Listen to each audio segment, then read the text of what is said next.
இன்னைக்கு நம்ம பார்க்க போறது Tokyo Revengers season 1 episode 1. First எடுத்த உடனே நம்ம ஹீரோவோட வீட்டை காமிக்கிறாங்க.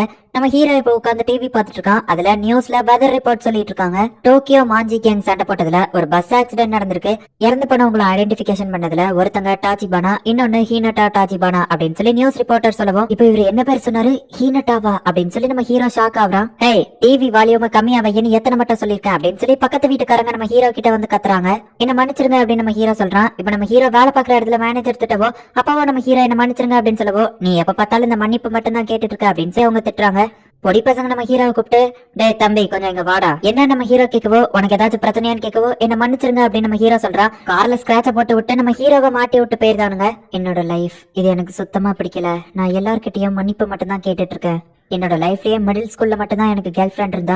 இப்போ அந்த ஹீனட்டாவோ இறந்து போயிட்டா. நான் ஸ்டில் வெர்ஜினாவே தான் இருக்கேன். என் லைஃபே பிடிக்கல அப்படின்னு நம்ம ஹீரோ வருத்தப்பட்டு இருக்கும்போது பார்த்தா திடீர்னு யாரோ பின்னாடி வந்து நம்ம ஹீரோவை தள்ளி விடுறாங்க. இப்படிதான் என்னோட லைஃப் முடிய போதா அப்படின்னு சொல்லி நம்ம ஹீரோ ஷாக் ஆகுறான். சாகிறதுக்கு முன்னாடி நம்ம ஹீரோக்கு அவனோட கேர்ள் ஃப்ரெண்ட் ஹீனட்டா தான் ஞாபகத்துக்கு வரா. சாகிறதுக்கு முன்னாடி ஒரு செகண்ட்ல நம்ம லைஃப் நமக்கு பிளாஷ்பேக்கா தெரியும்னு சொல்லுவாங்க. அதுதான் இதுவோ அப்படின்னு சொல்லி நம்ம ஹீரோ பாக்குறான். ஹீனட்டா ஸ்கூல்ல ஒரு பாப்புலரான பொண்ணு. அவ நம்ம ஹீரோவை லவ் பண்றா. அப்ப இது உண்மைதான். சாகிறதுக்கு முன்னாடி நம்ம லைஃப் ஒரு செகண்ட் பிளாஷ் ஆகும்னு சொல்லுவாங்க. அது உண்மைதான் அப்படின்னு நம்ம ஹீரோ பாத்துட்டு இருக்கான்.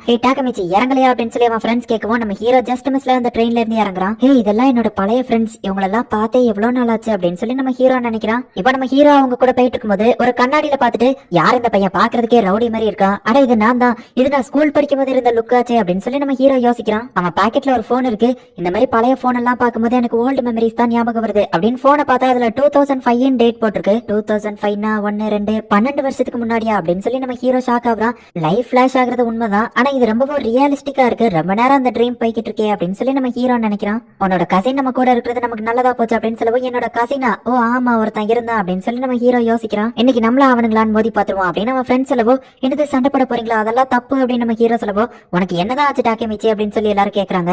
உன்னோட கசின் இருக்கா, நம்ம அந்த கேங்ல மோதி பாத்திரலாம் அப்படின்னு சொல்லி அவன் ஃப்ரெண்ட்ஸ் சொல்றாங்க. நீயும் எப்பவும் போல உன்னோட ஃபிஸ்ட்டை யூஸ் பண்ணி ஃபைட் பண்ணுவியா, அந்த டெக்னிக் எல்லாம் யூஸ் பண்ணு அப்படின்னு அவங்க சொல்றாங்க. யாரு, நானா அப்படி சண்டை போட்டேன் அப்படின்னு சொல்லி நம்ம ஹீரோ யோசிக்கிறான். சரி சரி அமைதியா இருங்க, நம்ம டைரக்டா அங்க போய் சண்டை போடலாம் அப்படின்னு சொல்லிட்டு இவன் ஃப்ரெண்ட்ஸ் கேங் எல்லாருமே போறாங்க.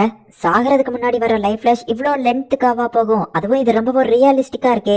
சரி, ஒருவேளை லென்த்தான ட்ரீமா இருக்கும், அது போற போக்குல நாமளும் போவோம் அப்படின்னு சொல்லி நம்ம ஹீரோ நினைக்கிறான். அதுதோ இவனுங்க சண்டை போடலாம் கூப்பிடுறானுங்க. நான் சண்டை போட்டே 10 வருஷத்துக்கு மேல ஆகுது, நான் இப்ப ஃபார்ம்லயே இல்ல, என்ன பண்றது அப்படின்னு சொல்லி நம்ம ஹீரோ நடுங்கிட்டு நிக்கிறான். அந்த செகண்ட் இயர் கேங்க எங்க தேடியோ காணுமே, ஒருவேளை நம்ம தேடுறான்னு தெரிஞ்சு அவனுங்க பயந்து ஒளிஞ்சிட்டு இருக்கானுங்களோ அப்படின்னு சொல்லி இவன் ஃப்ரெண்ட்ஸ் பேசிட்டு இருக்காங்க. நம்ம ஹீரோக்கு லைட்டா ஏதோ ஞாபகம் வருது. அவனுங்க எல்லாம் ஷிபோயாவை சேர்ந்தவனுங்கிறதுனால ரொம்பவும் மாடர்னா தானே இருப்பானுங்க அப்படின்னு சொல்லி அவன் ஃப்ரெண்ட் சொல்றான். ஓ ஆமா, எனக்கு ஞாபகம் வந்துருச்சு, அவங்க கூட சண்டை போட்டு நாங்க தோத்து போயிட்டோம். அவங்க எல்லாருமே தேர்ட் இயர்ஸ் அப்படின்னு சொல்லி நம்ம ஹீரோ யோசிச்சுட்டு இருக்கும் போதே பார்த்தா அந்த கேங் அங்க வந்துருது. இவங்க எல்லாம் தேர்ட் இயர்ஸ் பைக்கர் கேங் மாதிரி இருக்காங்க. இவங்க எல்லாம் உண்மையிலேயே ரவுடி கேங்க சேர்ந்தவங்க அப்படின்னு நம்ம ஹீரோ டைம் பயப்படுறாங்க. நீங்க தானே எங்களை பத்தி விசாரிச்சுட்டு இருந்தீங்க அப்படின்னு சொல்லி ஒருத்தன் கேட்கவும், நீங்க எல்லாம் தேர்ட் இயர்ஸா, சண்டை போடுறதுக்கு செகண்ட் இயர் தான் வருவாங்கன்னு உங்க லீடர் மாசரோ சொன்னாரே அப்படின்னு சொல்லி நம்ம ஹீரோவோட ஃப்ரெண்ட் சொல்லவும், என்னது மாசரோ லீடரா, நீ எல்லாம் ஒரு லீடரா, போயிட்டு ஜூஸ் வாங்கிட்டு வா அப்படின்னு சொல்லி ஒருத்தன் சொல்லவும், என்கிட்ட காசு இல்லன்னு சொல்றான். ஓ அப்படியா, நான் கொடுக்குற ஒவ்வொரு பஞ்சம் 100 ரூபாய்க்கு சமம், உனக்கு எத்தனை ரூபாய் வேணும் அப்படின்னு சொல்லி அவன் கேட்கறான். உடனே அந்த மாசரவா அவனோட காசுலயே ஜூஸ் வாங்க போயிருந்தான். இதுக்கப்புறம் என்ன நடந்துச்சுன்னு எனக்கு நல்லாவே ஞாபகம் இருக்கு.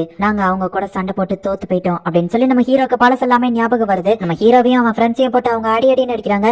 இதுக்கப்புறம் நீங்க என்ன சொன்னாலும் நாங்க கேப்போம் சார் அப்படின்னு நம்ம ஹீரோவோட ஃப்ரெண்ட்ஸ் சொல்றாங்க. இன்னையில இருந்து நீங்க டோக்கியோ மாஞ்சி கேங்கோட வேலைக்காரங்க அப்படின்னு சொல்லிட்டு அவனுங்க அங்க இருந்து போகவும், ஓ ஆமா, எனக்கு இப்பதான் எல்லாமே ஞாபகம் வருது. இந்த டோக்கியோ மாஞ்சி கேங், இதனாலதான் எல்லாமே நடந்துச்சு. இதுக்கப்புறம் அவங்க எங்களை டெய்லியும் அடிமை மாதிரி ட்ரீட் பண்ணாங்க. அவங்க சொன்ன எல்லா விஷயத்தையுமே நாங்க செஞ்சோம். என்னோட லைஃபே அதுக்கப்புறம் நரகமா மாறிடுச்சு. எனக்கு இங்க இருக்கவே பிடிக்கல. அதனாலதான் இந்த டோக்கியோல இருந்து நான் வேற சிட்டிக்கு டிரான்ஸ்பர் ஆகி போயிட்டேன். வேலை பாக்குற இடத்துல சாரிங்கிற வார்த்தையை தவிர வேற எதுவுமே என்னால சொல்ல முடியல அப்படின்னு நம்ம ஹீரோ வருத்தப்படுறான். நான் எதுக்கும் லாய்க்கு இல்லாமயே செத்து போயிட்டேங்கிறத எனக்கு ஞாபகப்படுத்துறதுக்காக தான் இதை திரும்பவும் காமிக்கிறீங்களா கடவுளே அப்படின்னு சொல்லி நம்ம ஹீரோ அளவும், டாக்கமிச்சி உன்னால கண்டிப்பா சாதிக்க முடியும் அப்படின்னு சொல்லி ஹீனா நம்ம ஹீரோ கிட்ட ஒரு நாள் சொன்னது அவனுக்கு ஞாபகம் வருது. ஆமா அது கரெக்ட் தான், ஹீனா இப்ப இறந்து போயிட்டா. இன்னையில இருந்து 12 வருஷம் கழிச்சு அவ சாகிறதுக்கு இந்த டோக்கியோ மாஞ்சி கேங் தான் காரணமா இருக்கும். ஆனா அதுதான் விதி, என்னால என்னத்தை மாத்த முடியும் அப்படின்னு சொல்லி நம்ம ஹீரோ சோகமா அவன் ஃப்ரெண்ட்ஸ் கூட போய்கிட்டு இருக்கான். நான் அழுததை யாரும் வெளியே சொல்லிடாதீங்க அப்படின்னு நம்ம இன்னொரு ஃப்ரெண்ட் சொல்றான். அப்ப நம்ம ஹீரோ நிக்க டாக்கமிச்சி என்னாச்சு அப்படின்னு நம்ம ஃப்ரெண்ட்ஸ் கேக்குறாங்க. சாரி கைஸ், எனக்கு ஒரு முக்கியமான வேலை இருக்கு அப்படின்னு சொல்லி நம்ம ஹீரோ ஓட ஆரம்பிக்கிறான். ஹீனாவோட ஃபேஸ் எப்படி இருந்துச்சுங்கிறது கூட எனக்கு மறந்து போயிடுச்சு அப்படின்னு சொல்லி நம்ம ஹீரோ ஹீனாவை பாக்குறதுக்காக அவளோட வீட்டுக்கு போறான். டாச்சிபானா ஹவுஸ் எங்க இருக்கு அப்படின்னு சொல்லி கீழே பார்த்துட்டு கரெக்டா அவளோட டோர் நம்பர்ல போயிட்டு காலிங் பெல் அடிக்கவும், டாக்கமிச்சி நீதானா, நீ எதுக்காக இந்த நேரத்துல இங்க வந்திருக்க அப்படின்னு சொல்லி வந்து பாத்துட்டு, ஹே திரும்பவும் என்ன சண்டை போட்டிருக்கியா, எத்தனை தடவை சொல்லிருக்க சண்டை போடாதன்னு அப்படின்னு சொல்லவும், ஹீனா நீ நல்லாதான் இருக்க, நான் உன்னை திரும்ப பார்த்ததுல சந்தோஷம். அப்படின்னு சொல்லி நம்ம ஹீரோ அழ ஆரம்பிக்கிறான். நான் ஏன் அழறேன்னு எனக்கே தெரியல அப்படின்னு சொல்லி நம்ம ஹீரோ அப்படியே கிளம்புறான். ஏ டாக்கமிச்சி எதுக்காக இங்க வந்த சொல்லு அப்படின்னு சொல்லி அவ கூப்பிடுறான். உன்னை ஒரு தடவை பாக்கணும்னு தோணுச்சு அவ்வளவுதான் அப்படின்னு சொல்லி நம்ம ஹீரோ கிளம்புவோம். அவ நம்ம ஹீரோவை பிடிச்சு என்ன பிரச்சனையா இருந்தாலும் அதை கேர்ள் ஃபிரெண்ட் கிட்ட மறைக்காம சொல்லணும், அதுக்காக தானே உனக்கு கேர்ள் ஃபிரெண்டு நான் ஒருத்தி இருக்கேன் அப்படின்னு சொல்லி அவ கேக்குறா. சரின்னு நம்ம ஹீரோவா அவ கிட்ட லைட்டா ஏதோ பேசிட்டு அங்க இருந்து கிளம்புறான். ஆமா ஹீனட்டா எனக்கு எப்பவுமே சிரிச்சுக்கிட்டே பாய் சொல்லி அனுப்புவா, அவளை நான் ரொம்பவும் மிஸ் பண்றேன். மிடில் ஸ்கூல்ல எனக்குன்னு இருந்த ஒரே ஒரு கேர்ள் ஃபிரெண்ட் அவ தான். அதுக்கப்புறம் லைஃப்ல டேய் நான் சென்டிமெண்டலா பேசிட்டு இருக்கேன், எவன்டா அங்க கத்திட்டு இருக்குது அப்படின்னு சொல்லி நம்ம ஹீரோ டென்ஷன் ஆவறா. ரோட்ல சில பசங்க ஒரு சின்ன பையனை போட்டு புள்ளி பண்ணிட்டு இருக்காங்க. ஏன்டா நடு ரோட்ல நின்னு கத்திட்டு இருக்கீங்க அப்படின்னு சொல்லி நம்ம ஹீரோ ஒருத்தனை போய் அடிச்சுட்டு ஒரு பாட்டில உடைச்சு நான் செம கான்ல இருக்கேன் ஒழுங்கா போயிருங்க இல்லைன்னா கொன்றுவேன் அப்படின்னு சொல்லவா அவனுங்க பயந்து ஓடிடுதானுங்க. அந்த ரவுடி பசங்க கலாச்சிட்டு இருந்த அந்த சின்ன பையன் நம்ம ஹீரோவை கூப்பிட்டு நீங்க பாட்டில அப்படியே உடச்சு போட்டு போறீங்க, யார் கையிலாச்சும் குத்திடுச்சுன்னு கேட்கவோ, ஓ ஆமா தம்பி நீ கரெக்டா தான் சொன்ன அப்படின்னு சொல்லி நம்ம ஹீரோ அதை எடுத்து டஸ்ட்பின்ல போட்டுருதான். என்ன காப்பாத்தினதுக்கு தேங்க்ஸ் அப்படின்னு சொல்லி அந்த பையன் சொல்லவும், இந்த மாதிரி ஆளுங்க இதுக்கப்புறம் உங்ககிட்ட பிரச்சனை பண்ணா கண்டிப்பா உன்னை அடிப்பாங்க, ஆனாலும் நீ பயப்படாம இருக்கணும் அப்படின்னு நம்ம ஹீரோ சொல்லவா. அவன் அதை நோட்ஸ் எடுத்து வைக்கிறான். நீ நோட்ஸ் எடுக்கிற லெவலுக்கு அது பெரிய விஷயம் எல்லாம் இல்ல, அவனுங்க எல்லாம் வெத்து வேட்டுங்க தான். நான் என்னோட பிரச்சனையை பார்த்து பயந்ததுனாலதான் இப்ப எல்லார்கிட்டையும் மன்னிப்பு கேட்டுட்டு இருக்கிற ஒரு ஆளா இருக்கிறேன் அப்படின்னு நம்ம ஹீரோ மனசுக்குள்ள நினைச்சிட்டு உன்னோட பேர் என்ன அப்படின்னு கேட்கவும், நவுட்டோ டாச்சிபானா அப்படின்னு நம்ம சொல்லுவோம். என்னது டாச்சிபானாவா அப்படின்னா ஹீனட்டா அப்படின்னு கேட்கவும், அது என்னோட சிஸ்டர் தான் அப்படின்னு அவன் சொல்றான். ஹே தம்பி உங்க அக்காவை உனக்கு பிடிக்குமா அப்படின்னு கேட்கவும், அவளை எனக்கு சுத்தமா பிடிக்காது, அவன் என்ன திட்டிட்டே இருப்பா அப்படின்னு சொல்லி அவன் சொல்லவும், அதெல்லாம் ஒரு பக்கம் இருந்தாலும் கூட நீதான் அவளை ப்ரொடெக்ட் பண்ணணும்.